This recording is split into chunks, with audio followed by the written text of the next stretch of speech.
महाराष्ट्र के मुख्यमंत्री उद्धव ठाकरे कल सिंधुदुर्ग में बहुचर्चित चिपी हवाई अड्डे का उद्घाटन करेंगे। इस मौके पर केंद्रीय मंत्री नारायण राणे भी मौजूद रहेंगे। हालांकि उद्घाटन समारोह से पहले ही श्रेय विवाद एक बार फिर भड़क गया है। राणे ने विपक्ष के नेता देवेंद्र फडणवीस को समारोह में आमंत्रित नहीं करने पर शिवसेना पर तोप चलाई है। वह मुंबई में प्रेस कॉन्फ्रेंस में बोल रहे थे।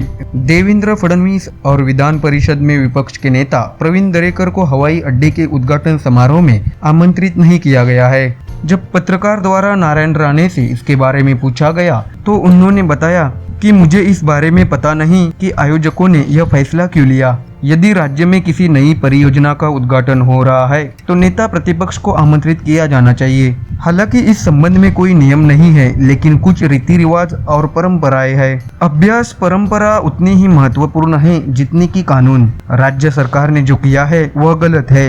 यह किसी उद्योग मंत्री सुभाष देसाई का गृह कार्यक्रम नहीं है या उनके बच्चे की शादी नहीं है। फडणवीस को आमंत्रित किया जाना चाहिए था। यह एक संकीर्ण सोच वाला रवैया है। राणे ने जोरदार पलटवार करते हुए कहा कि कानून ऐसी गलतियों को दंडित नहीं करता है, लेकिन जनता आपको जानती है।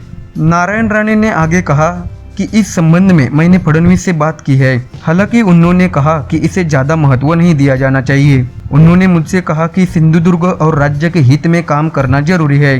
नारायण राणे ने सख्त चेतावनी देते हुए कहा कि फडणवीस सहिष्णु हैं। अगर मैं उनकी जगह होता तो तस्वीर कुछ और होती। पत्रकारों द्वारा नारायण राणे से पूछा गया कि क्या शिवसेना चिपी हवाई अड्डे का श्रेय ले रही है, तो उन्होंने जवाब में कहा, शिवसेना इस काम का श्रेय नहीं ले सकती। उन्होंने यहाँ कोई काम नहीं किया है। MIDC राज्य सरकार के अधिकार क्षेत्र में है, इसलिए उन्होंने इस कार्यक्रम का आयोजन किया है। इससे आगे उनका किसी भी चीज से कोई लेना देना नहीं है। साथ ही नारायण राणे ने सांसद विनायक राउत पर भी निशाना साधा। उन्होंने कहा कि कोकण में किसी भी गांव में विनायक राउत को कोई जानता नहीं है। नारायण राणे द्वारा इस करारे जवाबी हमले पर अब शिवसेना द्वारा क्या पलटवार होता है, ये देखना जरूरी होगा। Bureau report, MDR news. ऐसी और भी वीडियोस देखने के लिए हमारे चैनल को सब्सक्राइब करें और बेल आइकॉन दबाइए।